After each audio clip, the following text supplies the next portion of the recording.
अरे तुझ्या इज्जतीचं जाऊ दे। ती काटलेली पतंग आहे ना, सगळ्यात पहिलं कोण गुल करते ना ती बघू आपण।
माझी पतंग द्या ना।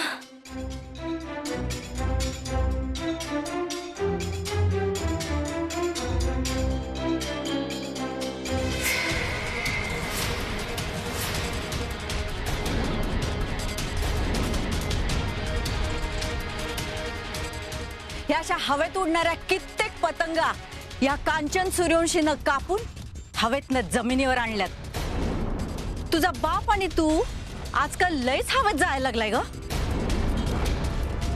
माझ्या बदनामीचा डाव रचताय, पण मला बी पतंगाला कधी ढील द्यायचे आणि कधी समोरच्याची पतंग कापायचे हे चांगलंच ठाव आहे।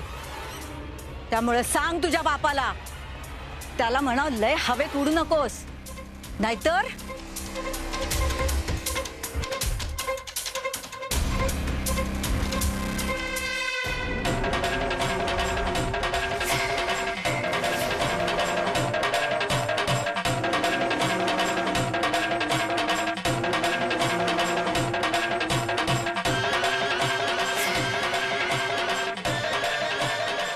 नाहीतर या पतंगासारखी अवस्था करीन।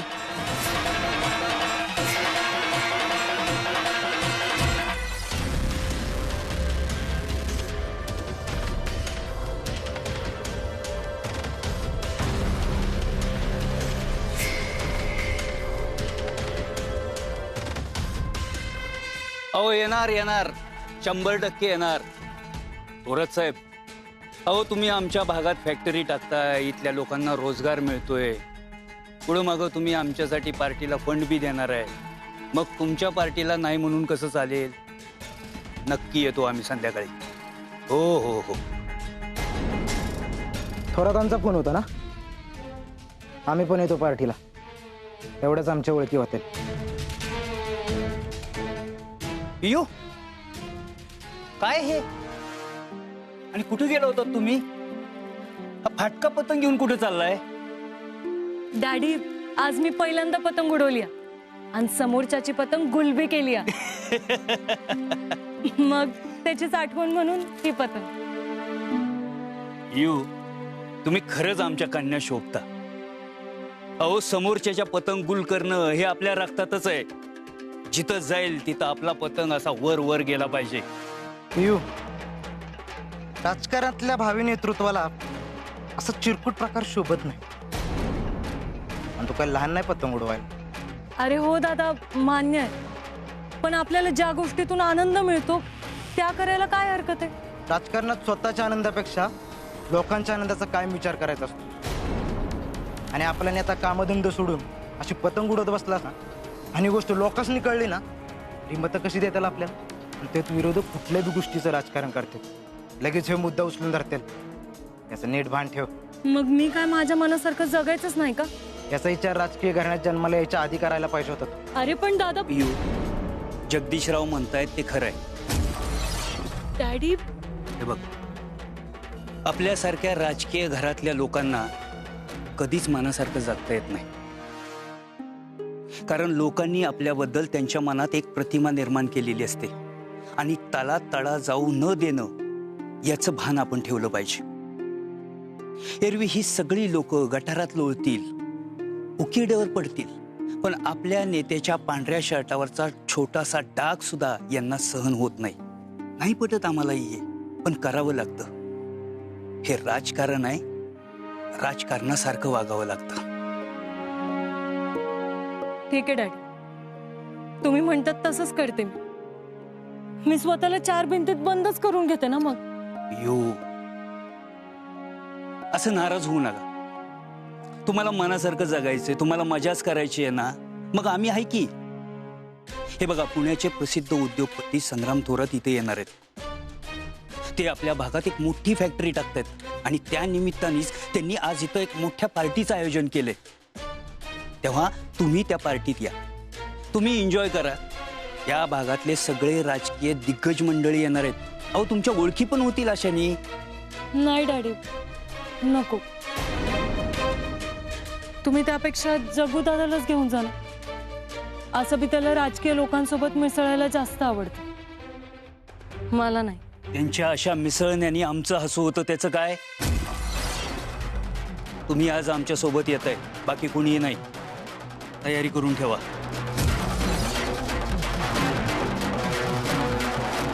ठीक आहे डॅडी. भेटू संध्याकाळी. हं?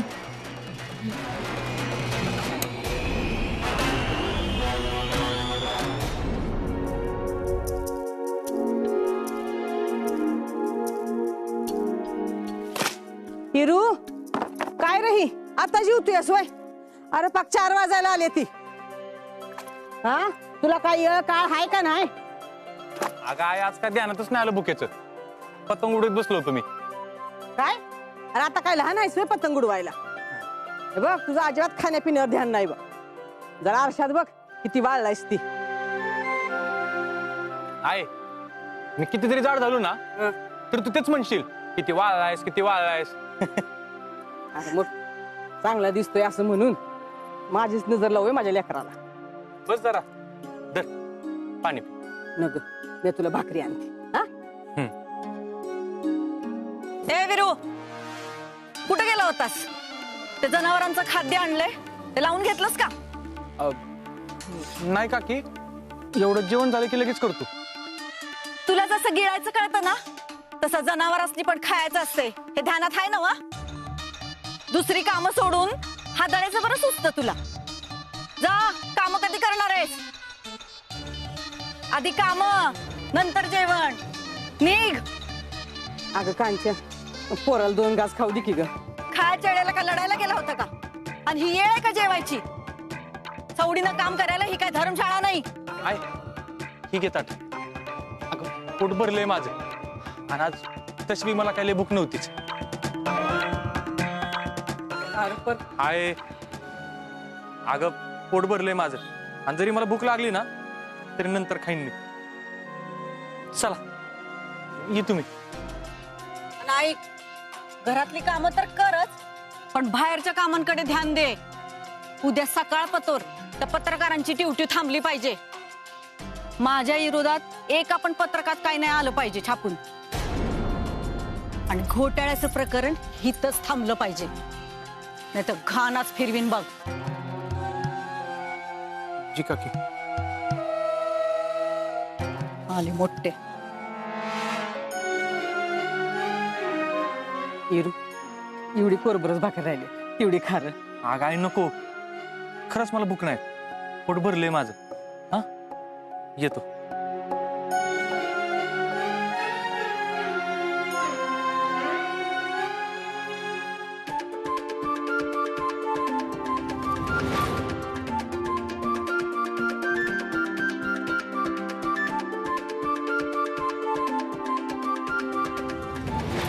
माझीशी पतंगाची पेच लढवत होता, कशी गुल केली त्या वीरूची पतंग.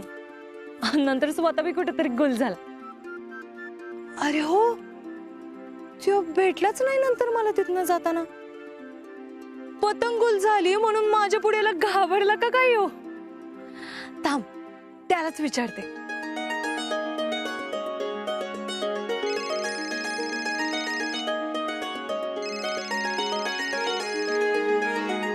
हा, काय राव, तुझी पतंग काय कटली? तू बी लगेचच कटलास तिथनं, न सांगता कुठं गायब झाला होतास? एक मिनिट बरं का, माझी पतंग कटली नाही, मी कटू दिल्या. कारण का तू पहिल्यांदा आहे ना पतंग उडत होतीस. हो गे, तुला नाराज नको करायला म्हणून मी कटू दिल्या पतंग माझी. चल चल राहू द्या, तुझी पतंग काढली होती मी म्हणून तर न सांगता गायब झालं होतंस तिथनं. हे लाजून बिजून काय नाही बरं का. ती काकी आली ना म्हणून मी घरी निघून आलो. ए हो, पण तुझी काकी ना कसली डेंजर डॉन आहे. ए आमच्या काकीबद्दल काय बोलायचं नाही बरं का. मी बोलणार. एक तर माझी पतंग फाडली आणि कसलं सुनावलं त्यांनी मला. आमची काकी जरा जास्तच बोलली ना ग, त्यांच्या वतीने मी माफी मागतो. सॉरी. तुझ्या काकीचं मनावर नाही घेतलं मी आणि त्यांचा राग बी नाही आलाय मला. राग मला तुझा आलाय. आता मी काय केलं माझा राग यायला? काय केलं? असं न सांगता गेल्यावर राग येणार नाही तर काय होणार? अरे जाताना काही चल जातो परत भेटू असं काही बोलत असतात का नसतात? ते चुकलं जरा माझं, परत असं नाही होणार. आता माफ करते, पण ह्यानंतर मला न सांगता कुठं जाच. मग तू हाय आणि मी हाय. आता तू असं दम दिल्यावर माझी हिंमत होणार का कुठे जायची? वा, चांगलं चाललंय हा. घरातली कामं धंद सोडून हा हा ही हू करत राहतो. नाहीतर तुला तरी काय, गावातनं बोंबलत वळू सारखं हिंडायला सोडलंच आहे. घरातली कामं आम्ही करतो, आम्हाला काही काम धंदा नाही. आणि तुला काही कळतंय का नाही हा? हे शेततळ्याचे कागदपत्र गोडांमध्ये ठेवायला सांगितलेले, हिथं दाराचे ठेवून फोनवर बोलतोस तू. का किती काम होतं चालू होतं. मग बाकीची कामं कोण करणार? हा, कोण करणार? का तुझा बाप येणार आहे वरनं कामं करायला? जा आता, कामं केवढी पडल्यात. गोट्यातली कामं कोण करणार आहे? गोटा साफ करायचंय. जी का दिवसभर नुसतं फोन फोन हा हा ही हू चाललेलं असतंय.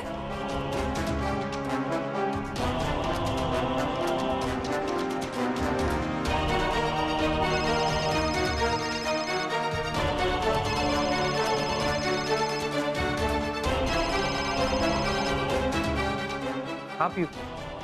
हॅलो विरू, सगळं काही ठीक आहे ना तिकडं? अगं सगळं ठीक आहे.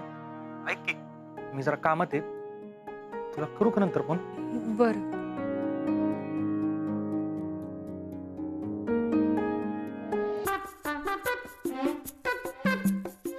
हे घे माझ्या बबड्या.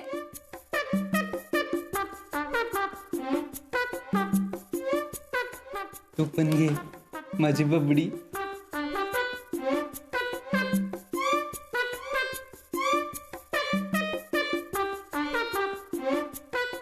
सगळं खायचं हा माझा लाडू.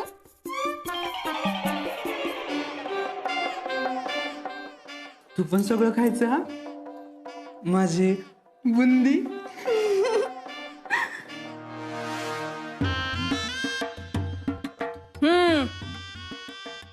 झाल्या का तुमच्या कळ्या पाडून? लग्नाला इतके महिने झाले तरी तुमचं बबड्या बबडी चालूच आहे का अजून? काम धंद्याचं काही सुचतच नाही का तुम्हाला? अहो मम्मी, मी तुमच्यासाठी चहा ठेवायला चालले होते इकडं. दे लवकर मग. नाही ठेवला अजून. ठेव लवकर मग, डोकं फिरायची वेळ आली माझी. होय तर अशा पेपर मध्ये घोटाळ्याच्या बातम्या आल्यावर कुणाचं पण डोकं फिरल. मम्मी, ह्या प्रकरणावर काय तोडगा निघाला का नाही अजून? होय तर तू बस खुडूक कोंबडी सारखा घरात, म्हणजे तोडगा निघल. बाहेर बोलणाऱ्याची तोंड बंद करायची सोडून तर तू बसलाय बायकोचा पदर धरून. हे सगळं तू मिटवायचं आणि साहेबागत मला विचारतोस होय? व्हायच लाज वाटू दे की तुला जरा.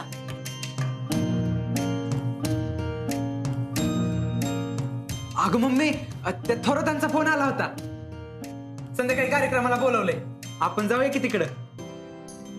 अगं म्हणजे लोकांनी पण कळल की आपण कार्यक्रम अटेंड करतोय, म्हणजे आपण कुठला घोटाळा केला नाही म्हणून. नको, लोकांचा भरोसा नाही. घोटाळा केलेली बाई ताटमानानं सगळ्यांसमोर फिरते असं म्हणतील. ही सगळं शांत होईपर्यंत मला त्यांच्या समोर जायची इच्छा नाही. तू असं कर, आजच्या कार्यक्रमाला तू आणि निशा जा. हाया खरंच? मी तर आत्ताच लागते तयारीला. अहो चला, माझ्यासाठी नवी साडी खरेदी करू. कुठली घ्यायची? पैठणी घ्यायची की शालू घ्यायचा की कांजीवरम घेऊ? नाही नको, बनारसी नाहीतर शिफॉनच घेऊया. उतू गेला. होय, उतू गेला. माझ्या चेहऱ्यावरचा आनंद लईच उतू गेला. अगं चहा उतू गेला.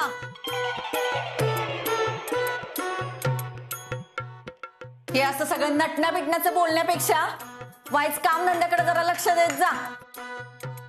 ह्या तुझ्या असल्या गुणांमुळे ना मी तुला कुठं पाठवत नाही बघ.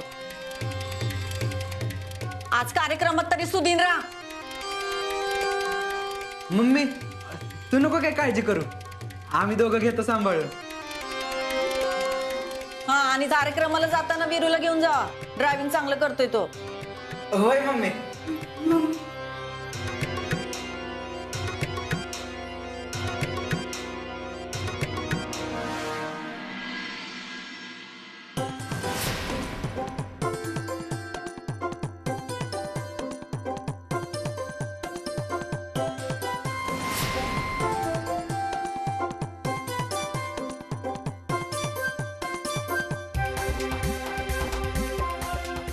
नमस्कार. मी कुठं कुठं शोधत होतो तुम्हाला, तुम्ही इथे सापडला. इथं थांबलो होतो. अरे वा, शिक्षण सम्राट आमच्या आधी, म्हणजे आता शिक्षणात आमची प्रगती होणार. अंकुशराव या या या, वेलकम. नमस्कार नमस्कार. नमस्कार. ही माझी पत्नी ऐश्वर्या थोरात. हे आपले अंकुशराव, या भागातले XMLA. आणि या आमच्या कन्या प्रियंका अंकुशराव पाटील. तुझं खूप कौतुक ऐकलंय मी. I am good. बाकी काय म्हणताय? सगळी तुमची कृपा. कशी वाटली आमची छोटी पार्टी? तुम्ही याला छोटेखानी पार्टी म्हणताय? अहो, एवढा तामझाम तर एखाद्याच्या लग्नात पण नसतो. सर्व तुमच्या आशीर्वादामुळे. अहो, आशीर्वाद आहेत का नाहीत ते माहित नाही, पण हा, आमच्या शुभेच्छा मात्र नेहमी तुमच्या बाजूनी असते. कारण तुम्ही या भागात फॅक्टरी टाकताय आणि त्यामुळं आमच्या इथल्या लोकांना रोजगार मिळतोय. जसं आपल्या शिक्षण सम्राटांनी सुद्धा या भागात शिक्षणाचं जे काही जाळं निर्माण केलं, त्यामुळं आमचा तुम्हाला 100% पाठिंबा असणार.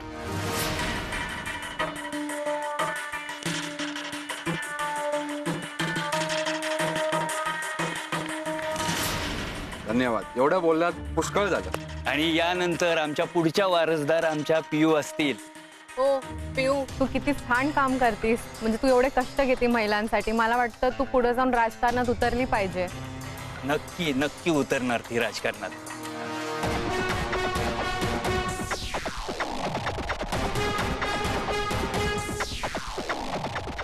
अरे वा वा वा, महफिल इकडे जमलेली दिसतीये. या तुम्ही पण जॉईन व्हा आम्हाला. बाकी सगळं व्यवस्थित? अगदी अगदी अगदी. जेवण जेवण आता होईल. अजून? पहिल्यांदा हा कार्यक्रम महत्वाचा आहे. बर बर बर बर. चला, काय लागलं तर नक्की सांगा. चीअर्स. चला.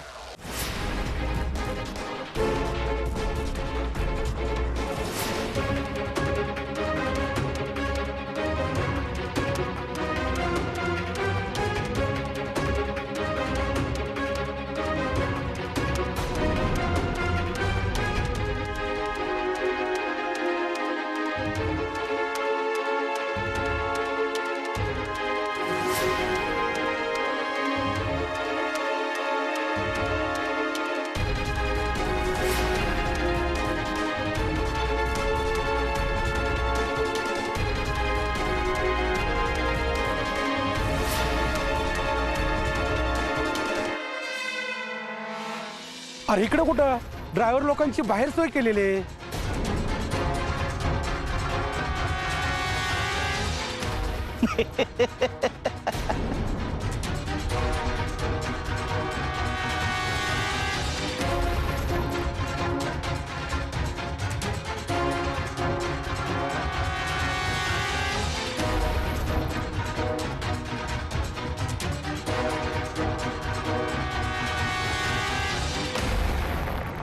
पियू या.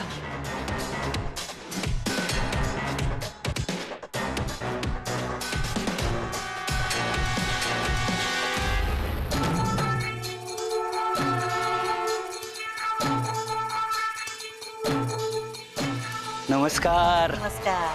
काय म्हणताय, कशा आहात? मस्त. बरं झालं तुम्ही आलात ते. काय घेणार? नाही ठीक आहे. अहो घ्या घ्या. नाही नाही राहू दे राहू दे.